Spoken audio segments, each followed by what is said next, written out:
Hello, everyone, and welcome to this evening's Adam Smith Institute webinar on the promise and perils of universal basic income. My name is Daniel Pryor, and I'm the head of programs at the ASI. And for anyone here who isn't familiar with us and our work, we're a free market think tank based in London in the UK. And our main goal is to try and change public policy and public opinion through things like research, media, events and webinars like these, and educational events as well. So during this webinar, we're going to be looking at whether the time for a universal basic income has come, or whether indeed it's a worthwhile idea in the first place. And I'm really happy to be joined by some expert speakers on UBI this evening. I'm also looking forward to getting in to some of your questions that you've been sending in and can continue to send in during the course of this webinar. Format-wise, I'm going to kick us off with a quick background on UBI, its relationship to the centre-right of politics, and some of the more recent developments in the UK and abroad relating to the idea. We're then going to move on to Otto Leto, resident Finnish PhD student and UBI expert. He's going to examine what's happened so far in the Finnish trials, as well as UBI more broadly. After that, we're moving on to James Hayward, a tax and welfare expert at the Centre for Policy Studies, who takes a decidedly more sceptical view, I think it's fair to say, of universal basic income. And finally, we're going to finish up with Dr. Steve Davis from the Institute of Economic Affairs, who's going to look at the future of the welfare state more broadly as well. So to quickly start things off, I wanted to first go into the history and some of the mechanics of basic income, as well as similar ideas, so we all know what we're talking about when we say things like UBI or NIT, for example. So a basic income, pretty simple. It's a periodic cash payment that's unconditionally delivered to everyone on an individual basis, and that's without any sort of means test or things like work requirements. So it's very different from most actually existing welfare systems. And different proposals for UBI, they vary on specifics, like whether they merge all existing benefit programs together or whether they include a reduced basic income for children, for example. The idea itself is one with slightly murky origins in Thomas More's 1516 book Utopia, but it was properly fleshed out a few centuries later by a wide range of different figures from all across the political spectrum. You have people like Henry George, the father of the land value tax. He suggested that excess revenues from an LVT should be distributed on a per capita basis. And then you have people like Milton Friedman, who's arguably the most well-known free market economist in history, who plumped for a similar scheme called the negative income tax, which basically tops up everyone's earnings, even if they're on zero earnings, up to a certain level. So prominent figures across the left and right have argued in favor of a basic income throughout history, or at least something very similar. You've got Friedrich Hayek's guaranteed minimum income, for example, as well. And there's a few kind of long-standing arguments in favor of UBI. First, simple poverty alleviation. Supporters of UBI argue this is pretty much the most surefire way of guaranteeing a minimum standard of living for everyone and making sure no one falls through the cracks in the welfare system. Second off, wanting to avoid poverty traps. This is a key one. At the moment, we have very complex targeted welfare systems where working longer can yield little extra reward. If you look at something like the marginal withdrawal rates on universal credit, even now after reforms, they're better, but they're still not ideal. And third, and this one kind of is shared, I guess, across the political spectrum, although more comes from the left of politics, UBI can act as a sort of insurance against the possibility of things like technological unemployment in the future. People concerned with automation might consider this to be some sort of insurance policy. And there are plenty of other key arguments relating to liberal considerations like anti-paternalism. Obviously, unconditional cash transfer is significantly less paternalistic than something like food stamps or housing benefit, where you can only spend those things on a particular good or service. There are also plenty of objections that come from the left and the right as well. And we're going to hear about some of these tonight. From the obvious kind of it costs too much and people will simply stop working, to worries that it will end up subsidizing employers paying below subsistence wages. And there are also objections that kind of a more moral character relating to the inherent value of work being undermined by a UBI. So we're going to try and delve into what the evidence says about the effects of UBI and the trials that have been done so far in detail later on. And finally, there's a very good reason we're having this conversation, this webinar now. And it's because UBI is once again very much on the political radar, both in mainstream British and American politics, as well as in Europe and around the world. So before COVID-19, councils and regional governments here, they were already expressing interest in pilot schemes. You had influential reports from organisations close to the Labour and Conservative Party that called for trials. And depending on the outcome of the Liberal Democrat leadership election, we may well get a mainstream political party. Of course, the Greens already do, but the Lib Dems could be standing on a pro-UBI platform. Then across the pond, you have Bernie Sanders, Alexandria Ocasio-Cortez, Andrew Yang. They've all called for a UBI of some sort, alongside entrepreneurs like Elon Musk and Mark Zuckerberg. But now, especially in the UK, things like mass furloughing and a pretty big increase in the numbers of people claiming universal credit has really focused more attention on the prospects of a universal basic income. And some argue that the economic damage caused by the pandemic actually provides even greater reason to get on with UBI sooner rather than later. That is, however, others who might normally be supportive of UBI, they caution against such a radical overhaul at a time where state capacity is already very constrained, and point out that permanent policies like UBI shouldn't necessarily be the response to temporary emergencies like pandemics. So is it time for a basic income now, or are the objections too powerful? I'm going to wind up my quick intro there and go to our first speaker this evening, who can hopefully tell us more. And that is Otto Leto, who is a Finnish PhD student at King's College London, who focuses his research on universal basic income and its relationship to classical liberalism. He's also a John Blundell Scholar for us here at the Adam Smith Institute. And in 2018, he released his first ASI report, Basic Income Around the World, which I'll link in this webinar's chat very shortly if you're interested in having a read. Otto, if you could perhaps explain your research in more detail and also dive into the rather interesting Finnish experience on UBI, that would be great. Absolutely. So thanks again for having me here. And it's so great to see so many people here. And I think that really shows how, debated and intriguing this topic is for many people. So first, I'll tell you a little bit about my research, and then I'll go into the Finnish experiment in particular as a recent example of the kind of things that are happening around the world. And then finally, I'll go into a short analysis of what I think all this means for us today. So yes, like Dan said, I'm doing research on classical liberal approaches to basic income, or more broadly, I started out kind of a Hayekian approach to basic income, but more accurately, I'm really looking at the relationship between universal basic income and complexity theory. And I'm looking at what the impact of the complexity of the global economic order and the sort of radical uncertainty that comes with the complexity of the economy means for governance, and in particular for welfare state governance. And basic income, I think, fits into this kind of a question very well. It has some promise, also some dangers related to this question.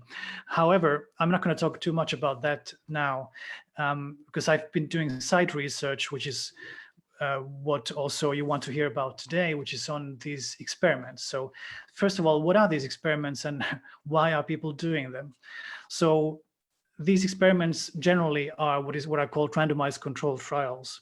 So they have a target group, which is given a treatment and given cash transfers or whatever the model happens to be. And then there's control group who doesn't get the treatment, and then we see what the effects are in these comparable groups. And we've had these experiments really for a few decades.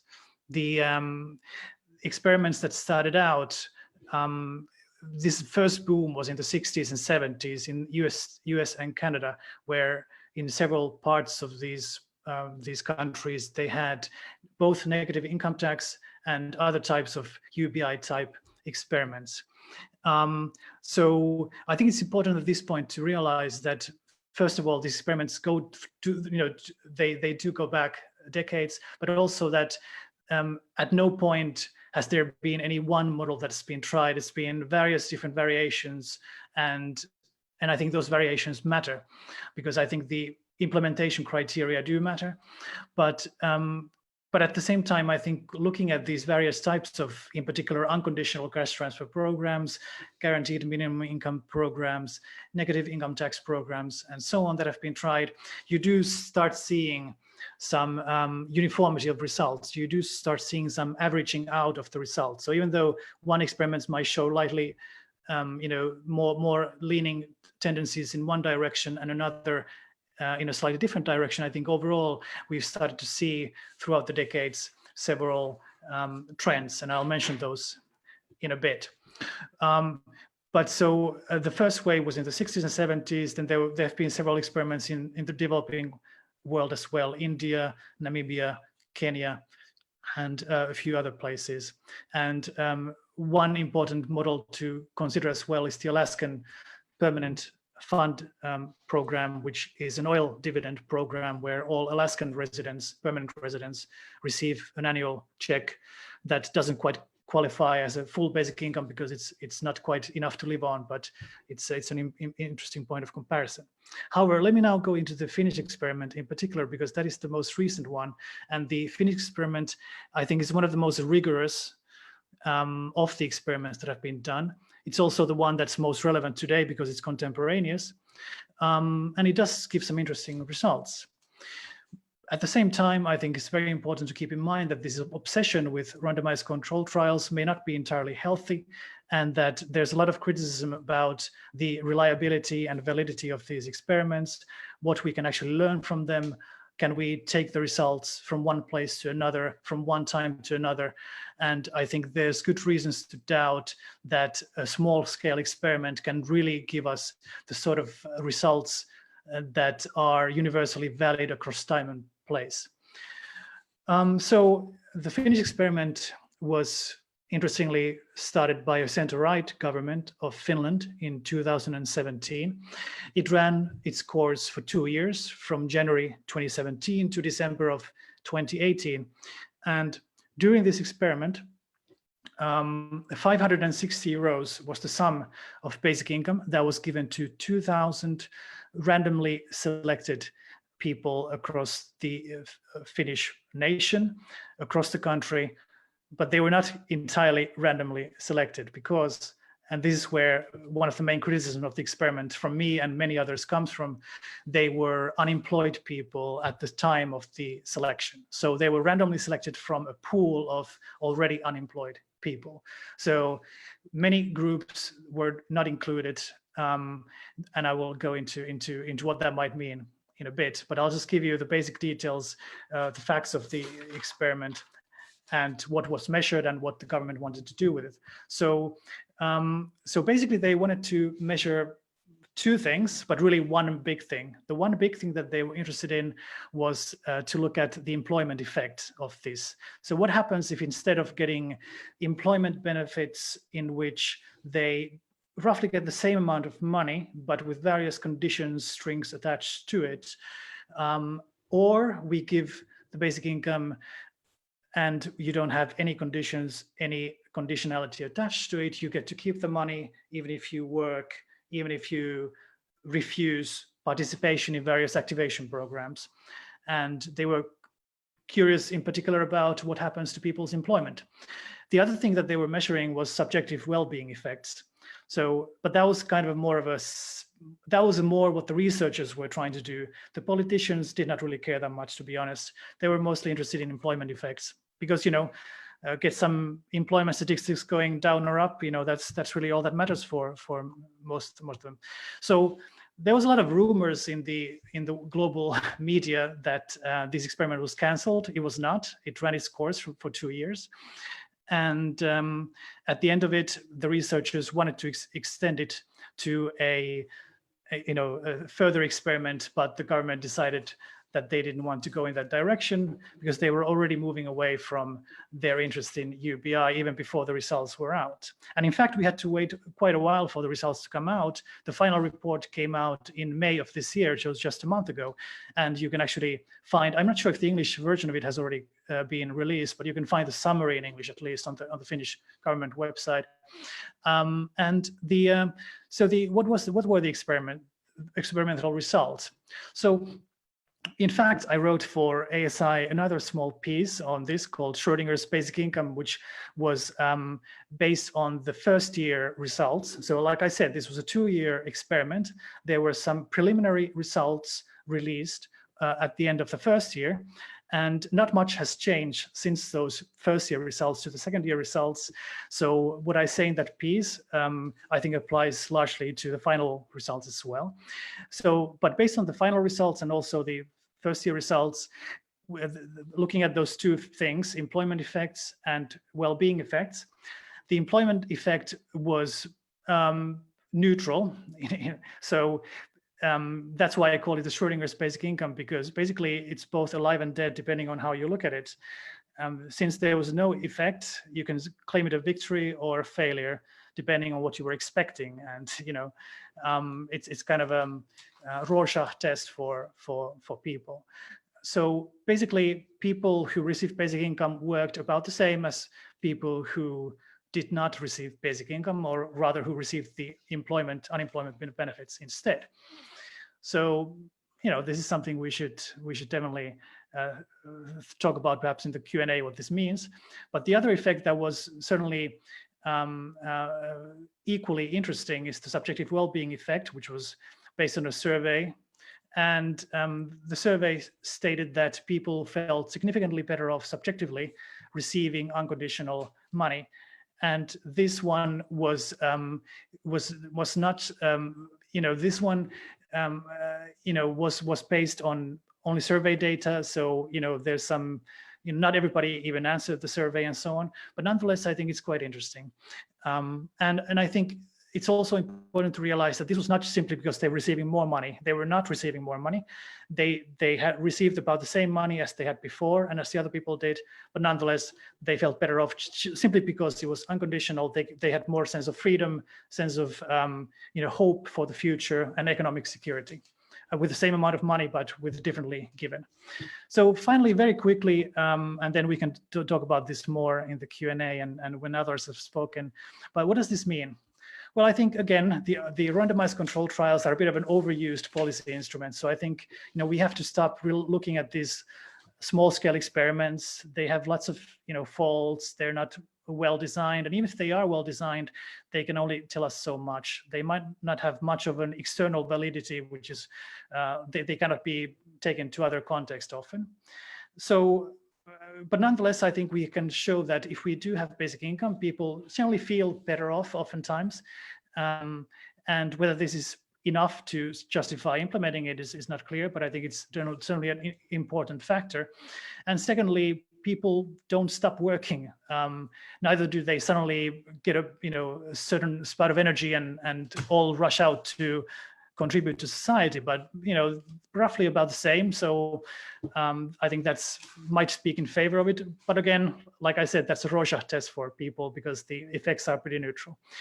And finally, so basic income, I think, holds a lot of promise, not only based on the experiments, but also based on the theoretical work of people like Hayek and Friedman. But whether it is more of a gilded cage which traps people, or more of a sort of a creative space where where entrepreneurial activities and so on can flourish, depends a lot on the different models. And so I think the devil is in the details, and it's very important to talk about the implementation and the broader policy questions. But I think it's certainly some policy that we should be looking at very carefully at the moment. Thank you. Oh, thank you very much for that, Otto. Just a quick point before we move on, pointed out to me by the SNP MP, Ronnie Cowan, who's in the chat, that the SNP is very much a mainstream political party and also proposing a UBI. So my sincere apologies and my bad on that, Ronnie.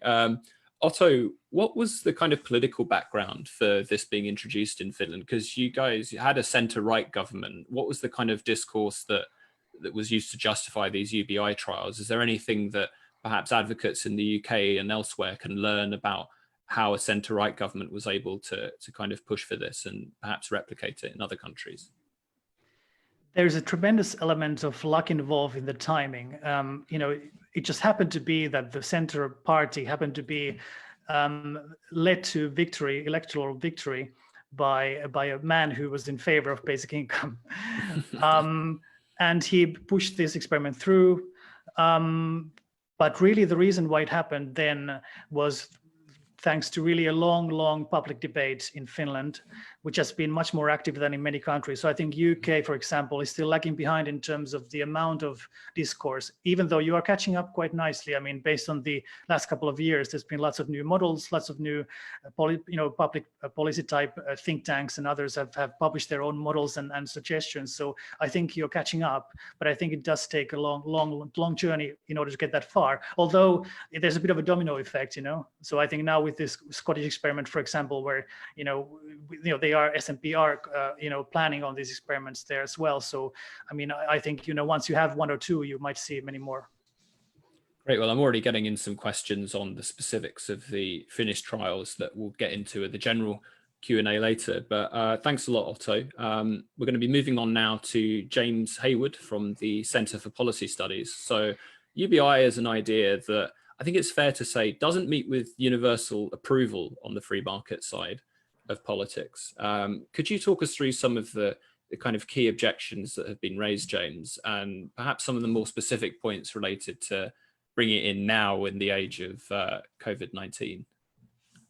Sure, and thanks for having me on, Dan, and the NSI lot. I haven't done the level of work on this particular topic that someone like Otto has, but hopefully I'll do my best to sort of put forward the general centre-right anti-UBI case. Obviously, the first thing to talk about is work incentives. I don't see any reason why people will work to the same level that they do at the moment if they're going to get a cash transfer from the state. I think the crucial thing about the crucial hole that was in the Finnish experiment for me was it would have been really interesting to see how people in work would have responded.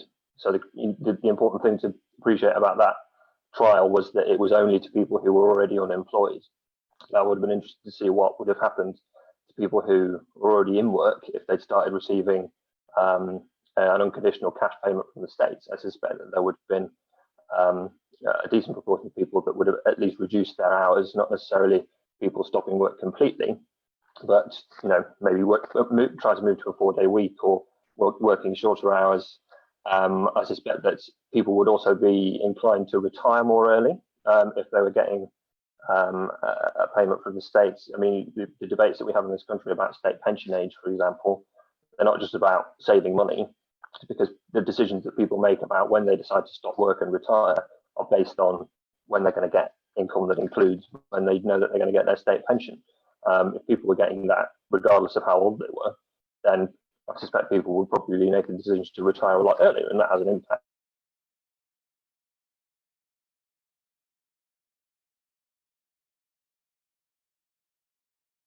I think we may have lost James there temporarily. I'm not sure whether it's his connection that's not going particularly well, but we'll hopefully have James back to finish his thoughts there. And in the meantime, actually, while we're waiting for James to come back, Otto, there's a question that's come in for you. Oh, no. Are you back, James? I am back. Sorry, did I lose you there? You did for a second. We'll let you carry on then. So, yes, I think in terms of the expense question, that sort of leads into all of the other questions that are around the system. So if you're going to have a system that is paying just a flat cash payment to literally every working age person in the country, or every adult in the country, that is inevitably going to cost hundreds of billions of pounds. And so that's when you get into questions of, is it going to replace the entirety of the current benefit system? Are you still going to have, for example, extra top-ups for people to cover the costs of their living with a disability, for example? Are you still going to pay people the extra if they've got children? All those sorts of things. And if you are, then that increases the cost of the system.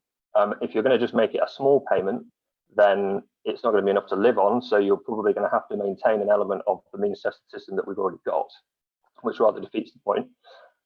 If it's going to be quite a big payment so that it is enough for people to live on, then obviously it's going to be a lot more expensive, and you're still going to have to take into account things like if somebody's renting, that we have a reinstated housing benefit system, that sort of thing. So all of those things sort of mean that it's probably likely to be a prohibitively expensive system. And the only way that you would probably end up paying for it is by taxing people more. Now, for me, I would rather have a system where we pay people less from the state and tax people less. I don't see why you should introduce a system where people who don't need the money are being paid a flat payment by the government, and then you just tax them more, because all you're doing is increasing marginal rates across the board. I would much rather get rid of that fiscal churn, target money properly, give the money to people who need it, and try and make sure that the state leaves people alone if they don't need it. I think also it's sort of, if you're using a UBI system to tackle poverty, I think it also sort of misunderstands the nature of poverty in a sense. I mean, there's been a lot of work on the centre-right in the last decade or so on looking at poverty in a different way from it just being about a lack of cash. That poverty is, just if somebody who's been on 50k suddenly loses their job, they're in a very different situation to somebody who's not been employed for a very long time.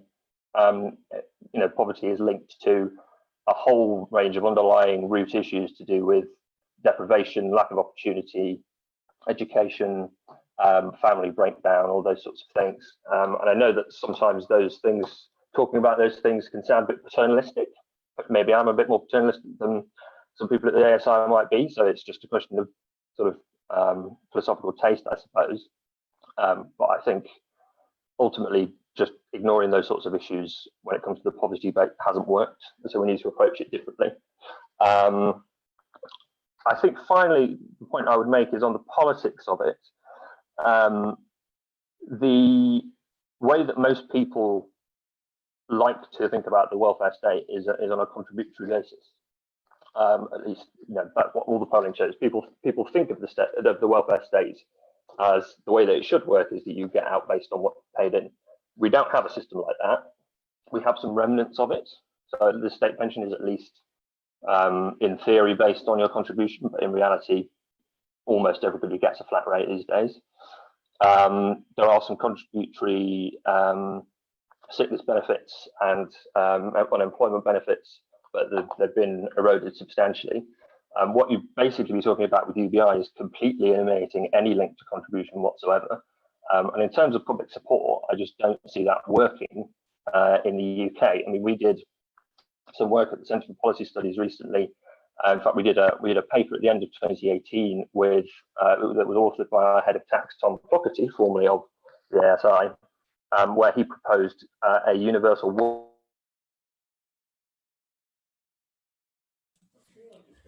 I think we may be having some internet issues again by the looks of it with James. It seems like he's reaching the end of his speech here, but hopefully he'll be back because I've got a few questions I'd like to ask him before we move on to our next speaker. Otto's still there. Excellent. We've got some. There we go. James, you're back. This is weird. Sorry, I don't know why it's doing that. No we did some polling on that, and 3 times as many people were supportive of the universal working income concept, where you say the state isn't going to touch this amount that you've earned yourself. 3 times as many people were supportive of that than were supportive of saying that the state should just pay people a flat cash payment. So in terms of the politics of it, regardless of any of the sort of technical and principled objections to a UBI system, I don't see it ever being a goer in the UK. Oh, cheers, James. That was a really great summary of some of the key points against UBI from a centre-right perspective. I think especially the point you make about the limitation of the Finnish trials just being targeted at those who started off unemployed is important. On this kind of work incentives question, I'm sure we've got some questions coming in on this for later on, but just something that occurred to me, at least in the kind of famous American and Canadian experiments in the late 60s, people like Nixon, Rumsfeld and Cheney who are hardly stalwarts of the left. Most of those seem to find that any reduction in time worked was for time spent between jobs. So kind of searching for another job, or indeed for groups like single mothers who arguably wanted or could now spend more time with their kids. I'm interested. A question's coming again from our friend Ronnie Cowan MP, is asking kind of what evidence is there that UBI does encourage kind of a lack of work incentives, and what have you come across, or is this kind of more of a theoretical objection at this stage? I mean, I think the fact that, because obviously the argument in favour in some way is to do with, you know, the sort of the negative impact of means testing and tapering and that sort of thing. As Otto said, the Finnish experiment didn't show that people were any more inclined to move into work if they were already unemployed, if they knew that they weren't going to be losing their benefits if they did so.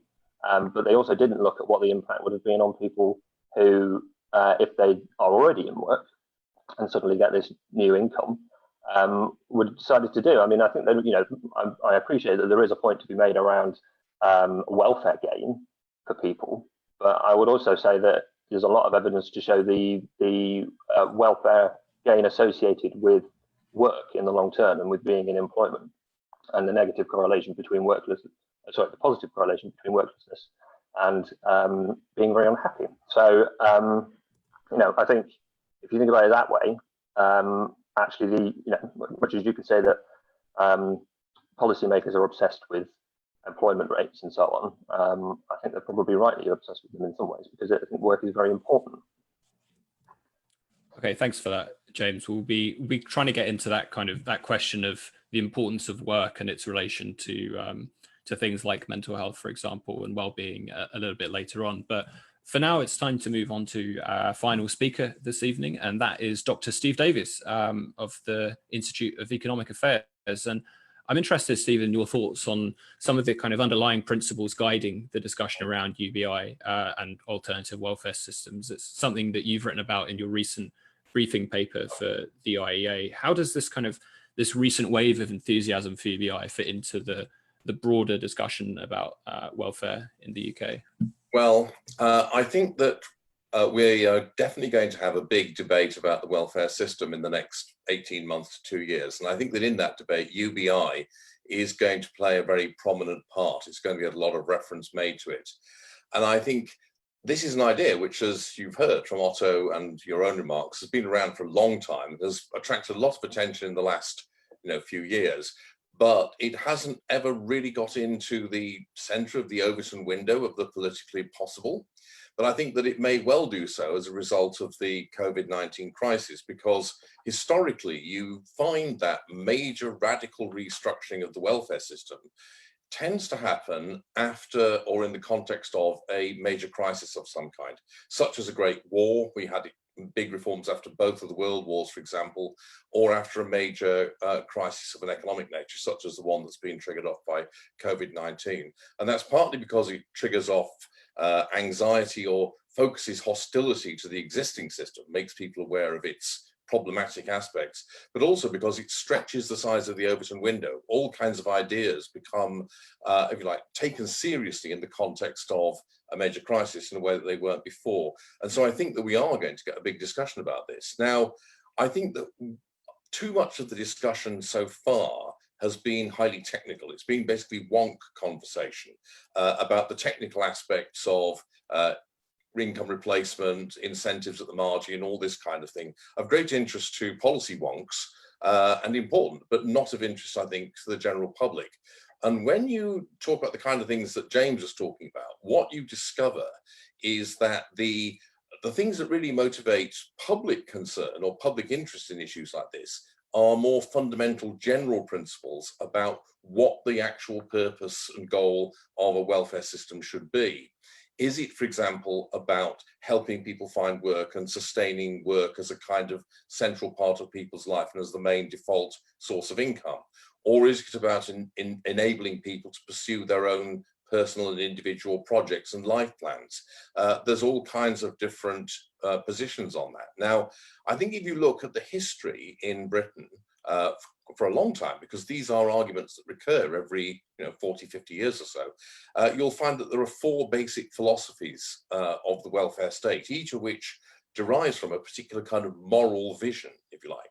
One of them, which is almost forgotten these days, is what you might call the classical liberal position that was advocated by people like the Bosanquets, the Webb's great interlocutors. And that is that the state should provide a kind of safety net, a minimal guarantee against outright destitution, but that otherwise everything should be left to private action, to self-help, to philanthropy, but above all to mutual aid, to collective self-help and the institutions of civil society. And that's one view which advocates a minimal role for the state and puts a great stress on personal responsibility in a particular way of living.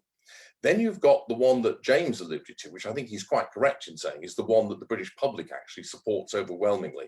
And that is the idea of a contributory welfare system, one where everybody who's in a political community chips in to some kind of collective pot, or maybe an individuated pot, which is designed to give protection against contingency, basically.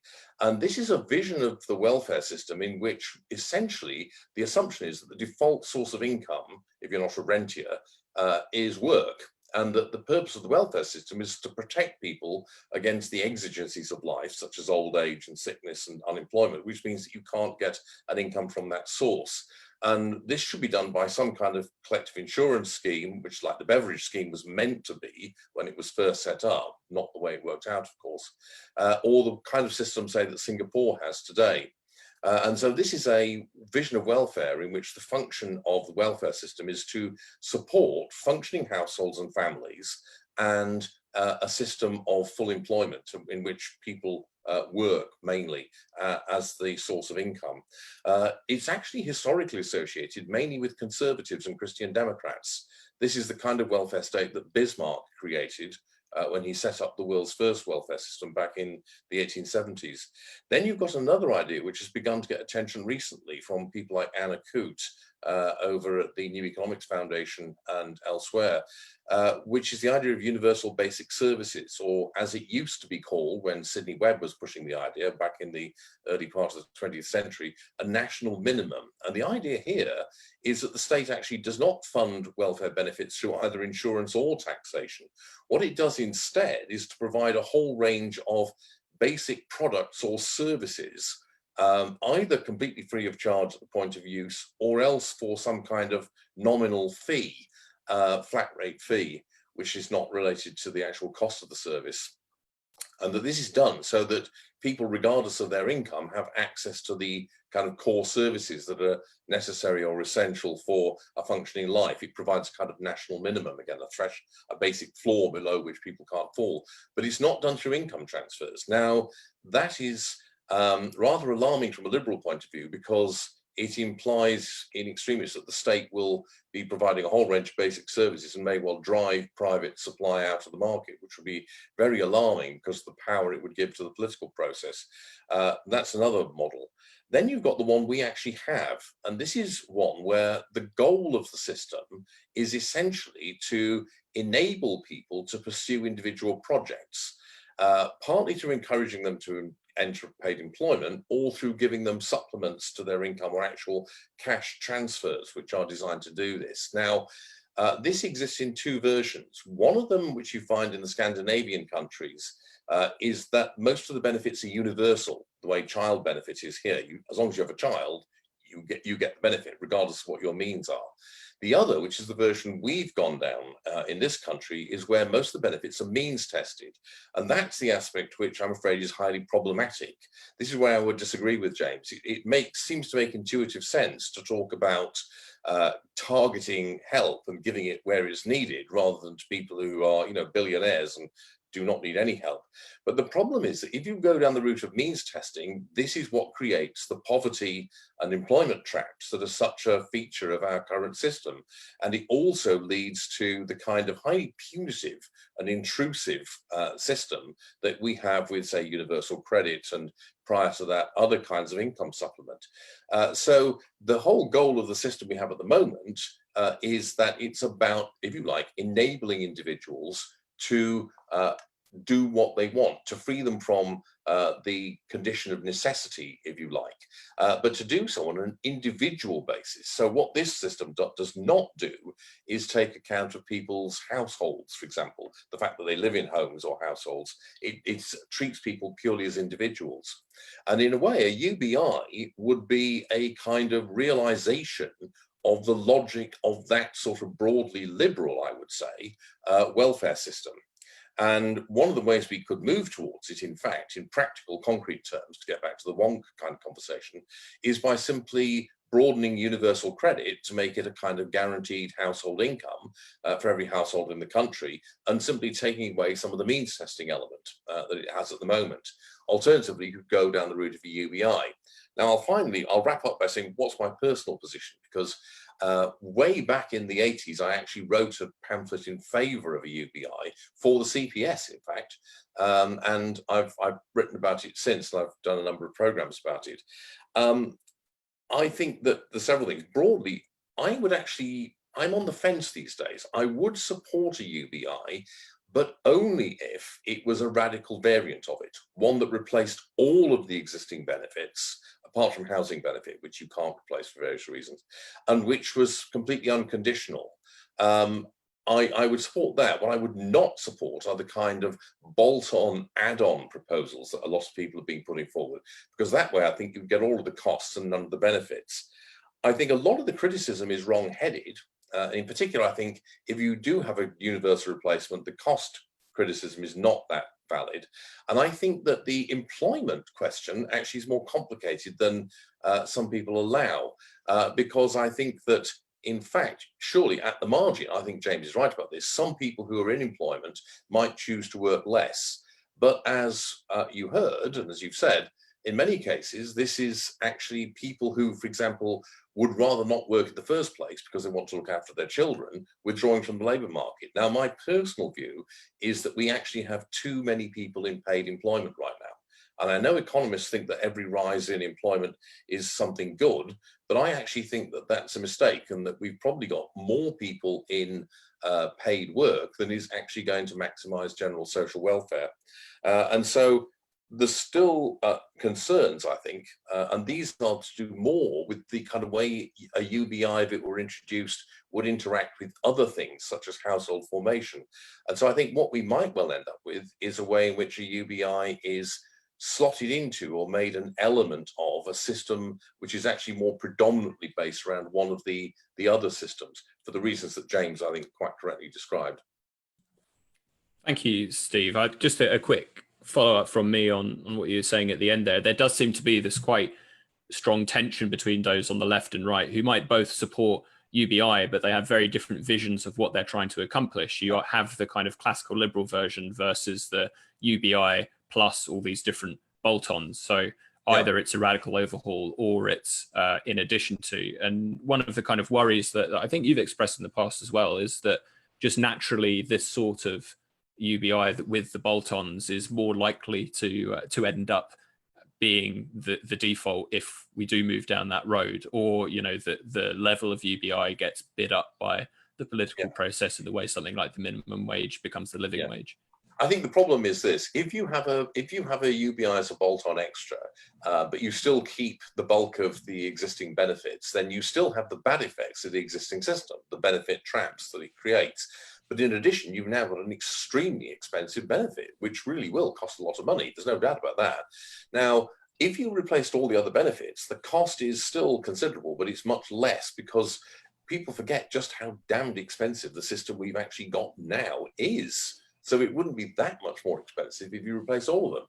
But if you have it as a bolt-on, you've still got all the expensive existing benefits, and you've got all this additional cost on top of that, and you still have all the problems. So I think that's the worst of both worlds. And I think also, as you say, what would happen then is that the political logic would be to bid up the value of this additional benefit, but not get rid of the other one. So I think that would be a really bad route to go down. So I would actually favour a much more radical approach than a more piecemeal one.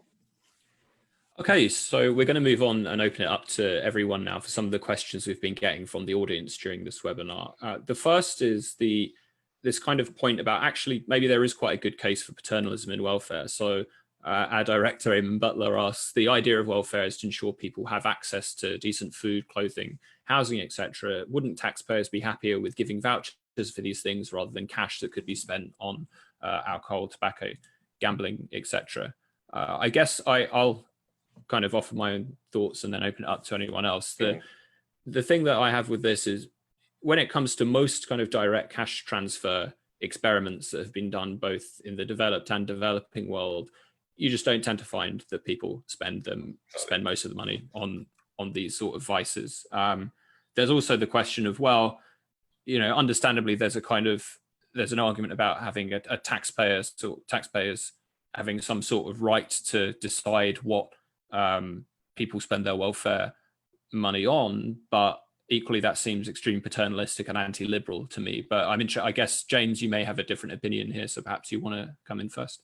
Not particularly, actually. I think one of the interesting sort of things that we haven't discussed so much about UBI from a libertarian perspective is that some people would say that if you move to a UBI system and set it high enough, then one of the advantages of it is that you can essentially remove public services as they currently exist and marketize those services. Because if the main argument for giving people free education, free healthcare and so on is that some people can't afford it, as long as you're making sure everybody can afford it, then you can have some introduce some competition and innovation into those sectors. I think one of the benefits of paying in cash is that it gives people an element of choice. I'm not saying that I support that, because obviously I don't support UBI, but I think if you're going to move towards giving people vouchers and saying they can only spend their money on certain things, then you're distorting people's behavior essentially. So yeah, I think I'd rather be paying people in cash and let people do what they like. Exactly. That's very much my view as well, by the way. On liberal grounds, basically.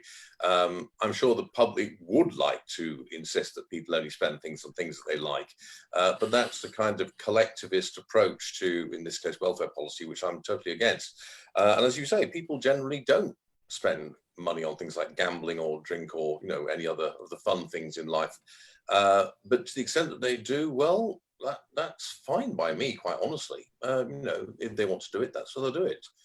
I give money to people asking for money in the streets, and I know perfectly well that they may go and spend it on that, but I'm fine with that. Let them do it if they want to. So I basically do agree with the idea that vouchers, except in a few exceptional circumstances perhaps, or in a few exceptional areas, will be inferior to less conditioned forms of cash transfers. But I think there's also one other area here which directly relates to this, which is not easily understood or often discussed even in liberal circles, which is that when the welfare state is thought of as a place where various discriminatory decisions are made based on need, circumstance, and trying to make those kind of micro managerial decisions, then you encourage this kind of a never-ending whirlpool of back and forth, of push and pull politics. And I don't have any illusions that this is going to be removed, but I think one of the main advantages of basic income, even if it is not a full replacement of everything else, is that it moves the system towards generality, towards less discrimination, towards treating people the same on a fundamental level, and laying the foundation on this kind of a non-discriminatory general basis. Next question we've got coming in from Andy Lake, and it's a classic one. What level would you set a UBI at if you were to do it? And the follow-up question is, how would you prevent it from being a constant source of political friction every year about raising the amount? Now, I'm going to chicken out of giving an exact amount because I haven't read enough in the area. I've had a look at some studies which try to set amounts. But on the question of how can we stop it from being a source of political friction, one of the proposals that I find interesting borrows from what's happened with the minimum wage, and that's the way that that's set through the Low Pay Commission, rather than in the kind of explicitly political arena. You're kind of kicking it out into the more technocratic arena by having a committee of experts decide on the annual raise. And this seems to me to be a good way of depoliticizing the debate over the amounts, and therefore preventing it from either spiraling out of control or becoming far too low or whatnot. But if anyone has kind of thoughts on amounts or on how to stop it being a political football, then go for it. Yeah.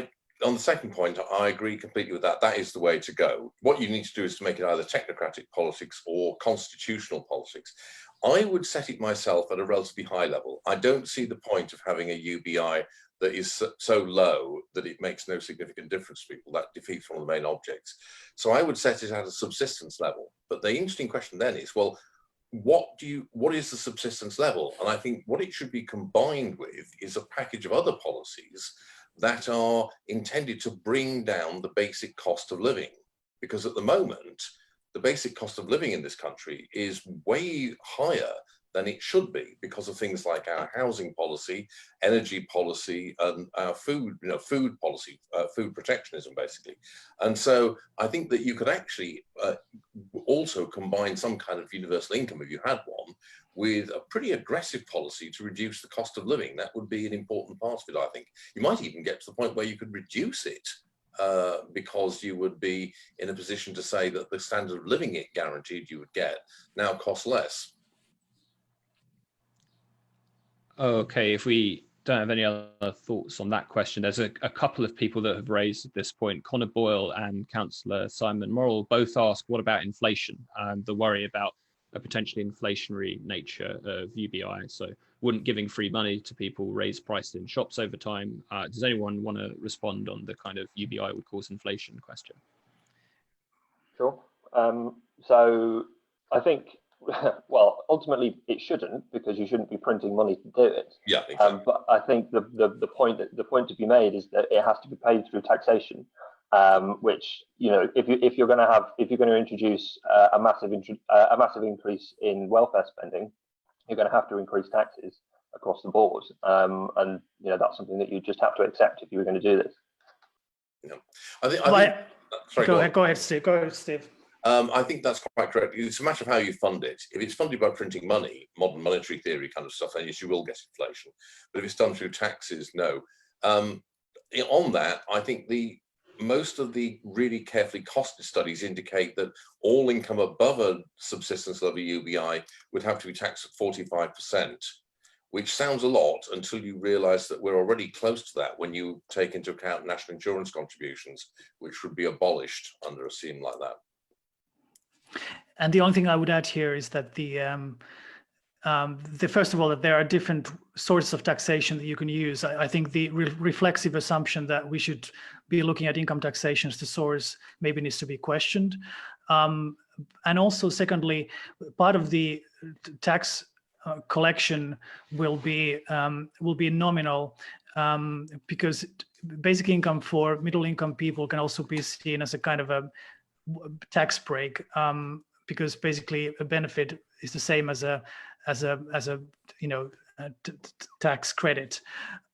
So it really depends on the net of taxes and transfers, and a distinction between absolute level of taxes and the marginal level of taxes.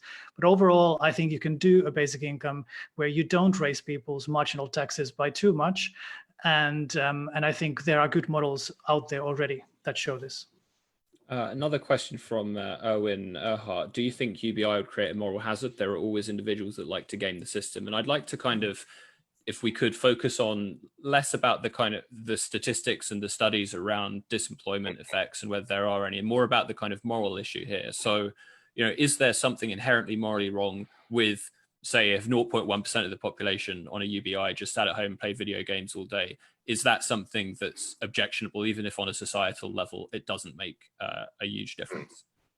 For me, the answer is no, by the way. I as a kind of, a utilitarian, a consequentialist, a liberal, if it's not that big of an issue on a societal level and doesn't cause that many negative consequences, if there's a small proportion of the population that do end up sitting around playing video games, which are very fun, by the way, all day, then it's not a concern for me.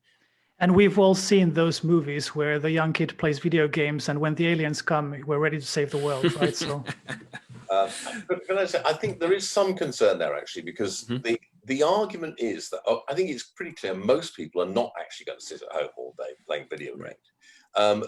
The argument is though that some people will, and the argument would be made is that a meaningful life, a truly fulfilled life, if you will, is one that involves purposeful work. Now, I think that's the objection here. And I do think actually it probably is true that people who don't have a real purpose or goal in their life, now that goal might be becoming really good at playing a video game, but if you don't have a purposeful goal in life, you're not going to be leading a good life. Having said that, I think people who object to that should also ask themselves, well, in that case, are you in favor of people inheriting large amounts of wealth? And then not having to work to live off it, because the logic of your position should be that you should also be against that, which is why, some people have been against that, like James Buchanan, for example. let me just add. Oh, go ahead, James. Basically, but I think also, I mean, I would say that, I mean, I think I'm consistent on this point because I personally would probably be more inclined to tax inherited wealth, but I think that it's also just, I mean, it's moral hazard in its purest form, right? In that it's people basically relying on other people to pay taxes so that they can sit at home, and that speaks to the point that we're trying to make about the way that the public understand the welfare system, and it's precisely the sort of thing that probably means politically it's never going to be a goer. There's also, I think, there's also the other side to this, which is that it is possible that UBI would be more constructive of community building, depending on the context. Because I think whether UBI turns into this gilded cage, as I described it, really depends on the other policies around it, and also on the expectations of culture and friends and families and communities, right?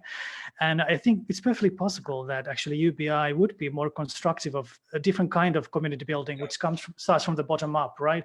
And this is why some people like Charles Murray, who is kind of a conservative libertarian, has been arguing for a kind of a Tocquevillian UBI in effect of hoping for a revival of a civil society from the bottom up.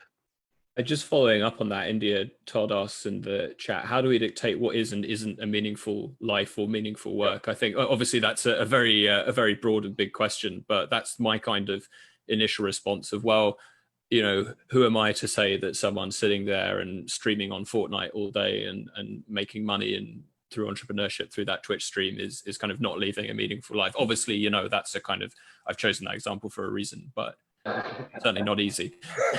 I'd add, more of a war zone, man. Can I add something else as well? I think there's a kind of a tendency in a lot of discussions to think that the only kind of meaningful work is work that you get paid for. And that is clearly untrue. Something like 45% of all the work that's actually done that creates value is entirely unpaid and done in the home, largely by women, I have to say, even now. And so we should get away from this way of thinking that the only kind of work that's productive is stuff that gets a payment made for it. Another question that's come in from Jared Udacker from the Netherlands makes the point, this is an interesting one for me. If we had a UBI, then companies could lower their wages in response to coronavirus and make them more robust when it comes to emergencies like this. Now, this is kind of an inversion of the more left-wing objection to UBI, that actually it will cause employers to lower their wages and pay below subsistence. Now, I think a good kind of response to this is, yes, they can. This would be a good thing that they could do in the process of an emergency or a pandemic. But when it comes to, just to address this kind of objection that's often raised, when it comes to things like tax credits, what you don't tend to see is employers lowering their wage in response to an increase in, say, the working tax credit. This doesn't seem to have happened. It doesn't seem like the state is kind of subsidizing or topping up employers who are able to pay less wages, because in a competitive market, and obviously no market is perfectly competitive, but the wage tends to tend towards the kind of marginal product of labor. That's my assessment of it anyway. I'm interested to know, everyone else here, do you think that this is a kind of a benefit of UBI specific to our current situation in the pandemic, that it could increase the resilience of the economy? Well, it could, in the sense that it might be counter-cyclical, and also I think you're correct to say that obviously wage levels are ultimately set by marginal productivity. You can top them up as much as you want, but if employers are going to get a net benefit, they're still going to pay a wage that's reflective of that. In fact, the other kind of argument, which I think is also wrong, that is made, is not that it will enable employers to reduce wages, but that rather it will enable employees, potential sellers of their labour, to tell people to bugger off and not offer them rubbish jobs. I'm not so sure that that's how it would work either, but that's the other objection, if you will, from the other side. Yeah, it's an interesting one on bargaining power. Sorry, go on, Otto. Yeah. I think the COVID crisis does show that we are living in a world which is very hard to predict and control, and I think it's also clear that welfare states are very slow to respond to this kind of crisis. So it might be good to have sort of an automatic backup or automatic sort of a safety mechanism, and maybe UBI could be part of that. But I also think that it's dangerous to try to implement UBI as kind of a specific policy for this, because I think it's going to be face the same problem as any other kind of a targeted kind of a, because then then it doesn't have the sustainability, the long-term commitment, and I think we should be planning welfare state governance from a more long-term perspective rather than looking at particular policy areas or times. I agree. I hate to say this because I could talk about UBI for hours, but unfortunately we're out of time for this evening. For those of you who didn't get your questions answered, if you want to send me an email with that question, the one that you got the webinar invite from, daniel.pryor@adamsmith.org, then feel free to send that over and I'll try my best to get that answered for you. But thank you all very much for coming, both the speakers that we've had and our inquisitive audience. We've had some great questions and a lot of them tonight. Thank you from us at the ASI, and we'll see you next Tuesday for our next webinar. I hope you've enjoyed this evening's discussion, and we'll see you all again soon. Thank you, Otto, Steve, and James. Thanks. Thank you.